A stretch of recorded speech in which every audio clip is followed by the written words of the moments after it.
সন্তানদের জন্য প্রতিষ্ঠা করতে পারো, ওই সমাজের মধ্যে, ওই পরিবারের মধ্যে আমার আল্লাহ রাব্বুল আলামিন রহমতের বৃষ্টি দান করবেন। সুবহানাল্লাহ।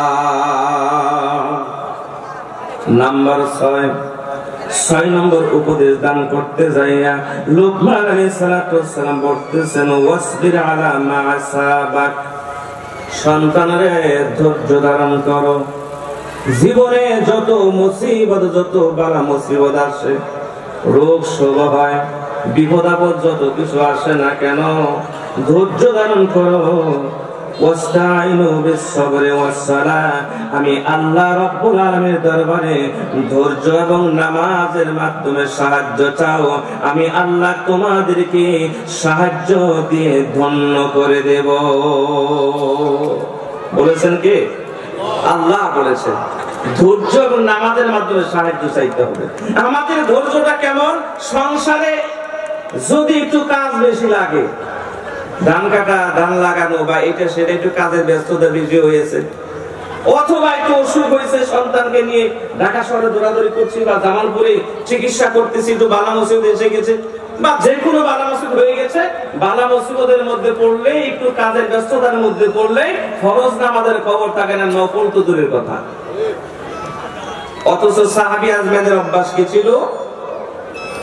সাহাবী আজমানের অভ্যাস হলো, সাহাবী আজমানের আদর্শ হলো, পায়ের যদি স্যান্ডেলের ফিতাও ছিঁড়ে যায়, সেই ফিতাটুকু ছিঁড়ে গেলেও 2 রাকাত নামাজ আদায় করে চাইতে হবে কার কাছে? জোরে বলেন, কার কাছে? আল্লাহর কাছেই চাইতে হবে। আপনার কাছে, আমার কাছে এটা পাগলামি মনে হতে পারে যে স্যান্ডেলের ফিতে ছিঁড়ে গেছে, এর জন্য আল্লাহর কাছে চাইতে হবে। আপনার মতো, আমার মতো ইমানদারের কাছে পাগলামি মনে হতে পারে, কিন্তু আপনার আমার ইমান আর সাহাবীদের ইমানের মধ্যে রাত আর দিন পার্থক্য ছিল। আমরা যেহেতু ইমানদারের দিক দিয়ে দুর্বল, এই জন্য আমাদের কাছে পাগলামি মনে হতে পারে, কিন্তু সাহাবীদের কাছে এটা পাগলামি ছিল না। এই জন্য রব্বুল আলামিন বলেন, আমিনু কামা আমানান নাস, ও কিয়ামত পর্যন্ত মানুষেরা নিজে যে দলের হও না কেন, নিজে যে মতের হও না কেন, ধনী হও গরিব হও, বড় লোক হও ছোট লোক হও, ফর্সা হও কালো হও, শিক্ষিত হও অশিক্ষিত হও, আহলে হাদিস হও হানাফি হও, তরিকালা হও বেতরিকালা হও, যে দলের হও না কেন, তোমাদের জন্য একটা মাত্র মাপকাঠি, সেই ঈমান মাপ দেওয়ার জন্য একটা মাত্র মাপকাঠি আমি আল্লাহ তাআলা দান করেছি। সেই মাপকাঠির নাম হলো আমিনু, তোমরা ঈমান আনয়ন করো কামা আমানান নাস, নবীর সাহাবীরা যেমন ঈমান আনয়ন করেছে, তোমাদেরকেও তেমন ঈমান আনয়ন করতে হবে, ঠিক কিনা? সাহাবীদের ধৈর্য কেমন ছিল? জীবনের প্রতিটি ক্ষেত্রে আল্লাহর উপর ভরসা করত। কাজে আমাদের ধৈর্যটা কেমন হতে হবে? আমার ধৈর্য যদি তেমন হয়, আমি সন্তানকে উপদেশ দিতে পারবো। আর আমি যদি একটু কাজ বেশি আসলে, রোগ শোক বালা মুসিবত আসলে, 5 ওয়াক্ত নামাজ কখন শেষ হয়ে গেছে খবর নাই, আমি আমার সন্তানকে কখনো ধৈর্য ধারণ করো সেই উপদেশ কখনো দিতে পারবো না। সম্মানিত উপস্থিতি, রব্বুল আলামিন হযরত লুকমান আলাইহিস সালাতু ওয়াস সালামের উপদেশগুলি 7 নম্বরে আমার আল্লাহ তাআলা বলতেছেন, ওয়ালা তুসাইর খাদ্দাকা লিন-নাস ওয়ালা তামশি ফিল আরদি মারাহা। আমার আল্লাহ রাব্বুল আলামিন বলতেছেন, ওয়ালা তুসাইর খাদ্দাকা লিন-নাস, মানুষকে হেয় প্রতিপন্ন করো না, ঘৃণা করো না, মানুষকে কখনো ছোট মনে করো না। কেমন যেন আমি একটা কিছু বলেই মনে মনে চিন্তা করি, মুই কি হনুরে? না, আমি কিছুই না। যে ব্যক্তি জীবনে নিজেকে যত ছোট মনে করবে, আমার আল্লাহ তাআলা ওই ব্যক্তিকে তত বড় বানাবে। কিন্তু আমরা যারা নিজেরা বড় হওয়ার চেষ্টা করি, অন্যকে হেয় প্রতিপন্ন করি, তারা কখনো নিজের জীবনে বড় হতে পারে না। তো আল্লাহ রাব্বুল আলামিন বলে দিচ্ছেন, ওয়ালা তুসাইর খাদ্দাকা লিন-নাস। লুকমান আলাইহিস সালাতু ওয়াস সালাম সন্তানকে বললেন, মানুষকে কখনো হেয় প্রতিপন্ন করো না, ছোট মনে করো না। ওয়ালা তামশি ফিল আরদি মারাহা, জমিনের মধ্যে যখন চলবা অহংকার করো না, দম্ভ করো না, গর্ব করে চলো না। মানুষ তো সকালে আমরা যা দেখি বিকেলে তা ভুলে যায়।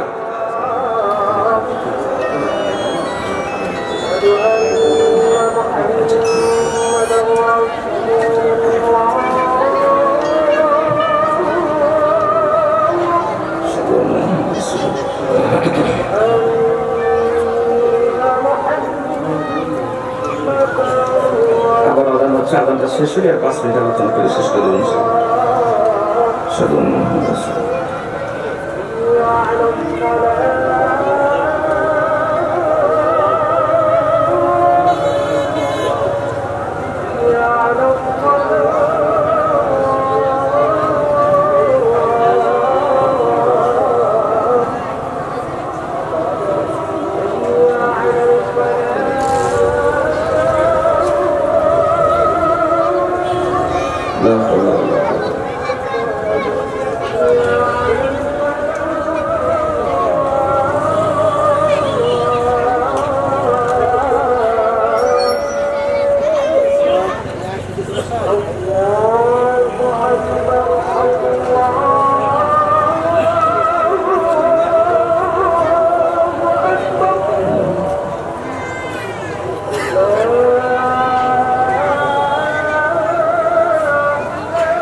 সম্মানিত উপস্থিতি, আলোচনা শেষ পর্যায়ে এসেছি, আর 2-4 মিনিটের মধ্যে শেষ করছি। ধারাবাহিক আলোচনা, এটা ক্লাসের মতো। ক্লাসে একজন শিক্ষক হিসেবে দায়িত্ব হলো ক্লাসে পড়া মুখস্থ করিয়ে দেওয়া।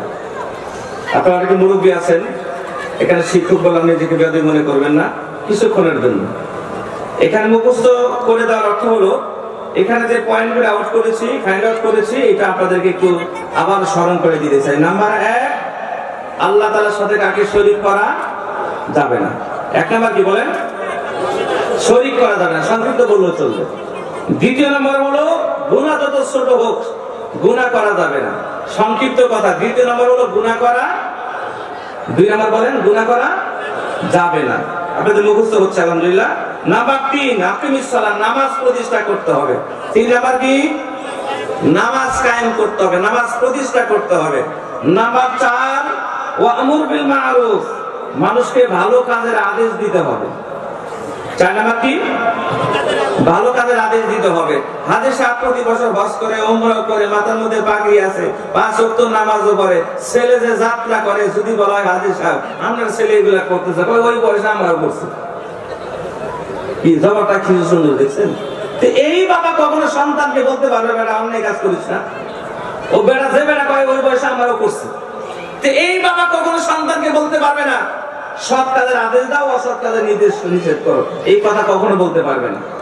নাম্বার 6, ওয়াসবির আলা মা আসাবাকা, যত প্রকার বালা মুসিবত আসুক না কেন সমস্ত বালা মুসিবতে ধৈর্য ধারণ করতে হবে, ভরসা করতে হবে একজনের প্রতি, তার নাম কি? আল্লাহর প্রতি ভরসা করতে হবে। নাম্বার 7, আমার আল্লাহ তাআলা বলতেছে ওয়ালা তুসাইর খাদ্দাকা লিন-নাস, মানুষকে হেয় প্রতিপন্ন করা যাবে না, ঘৃণা করা যাবে না, ছোট করে দেখা যাবে না। ওয়ালা তামশি ফিল আরদি মারাহা, সমাজের মধ্যে চলতে গেলে দম্ভ করে চলা যাবে না। বলছিলাম সকালে আমরা যা দেখি করি বিকেলে ভুলে যাই, বিকেলে যা দেখি করি পরের দিন ভুলে যায়। মানুষ ভুলে যায়, এটাই স্বাভাবিক। তবে এত বেশি ভুলে যাওয়া ঠিক না যে আমাদের চোখের সামনে এমন কিছু মানুষ সমাজের মধ্যে চলতো, ওদের 3 মাস 4 মাস 5 মাস 6 মাস আগে বা 1 বছর আগে ওদের ভাব দেখলে মনে হয়েছে যে ওরা কোনো ক্ষমতা সার্বত দূরের কথা, মনে হয় আজরাইল ওদের সামনে এসে দাঁড়াতে পারবে না। এমন পরিবেশ কিন্তু আমরা দেখেছি। শিক্ষা নেওয়া উচিত মানুষকে। যেই মানুষগুলির কথা দ্বারা সমাজ চলতো, যেই মানুষগুলির নির্দেশ দ্বারা দেশ চলতো, সেই মানুষগুলির কথা মোতাবেক আজকে ওদের বাড়ি চলে না, কারণ ওরা নিজেরাই বাড়িতে নাই। আমি কোন দলকে ছোট করার জন্য বলছি না, বলছি আমাদের শিক্ষা নেওয়া উচিত।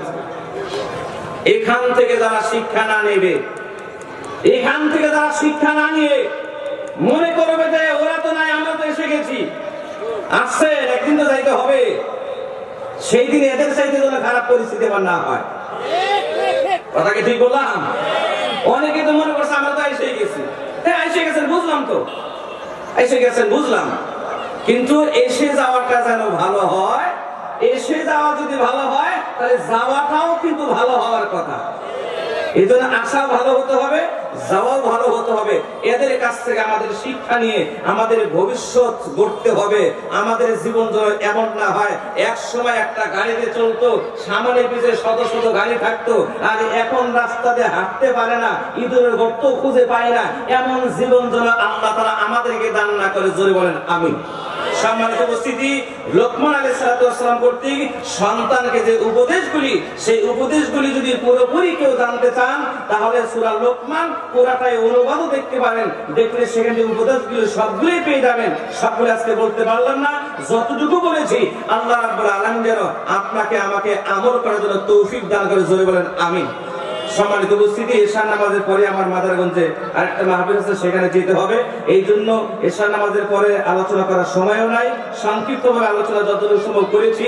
আল্লাহ রাব্বুল আলামিন যেন আপনাকে আমাকে প্রত্যেককে এই সমস্ত কথার উপরে আমল করার জন্য তৌফিক দান করেন।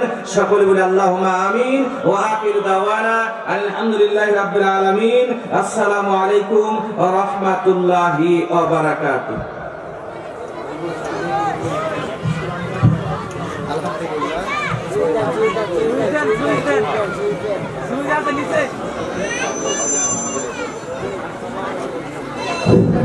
আলহামদুলিল্লাহ, আমরা আমাদের আজকের আমন্ত্রিত তৃতীয় বক্তা হযরত মাওলানা মুফতি সুলাইমান কবির আইয়ুবীর কাছ থেকে আলোচনা শুনছিলাম।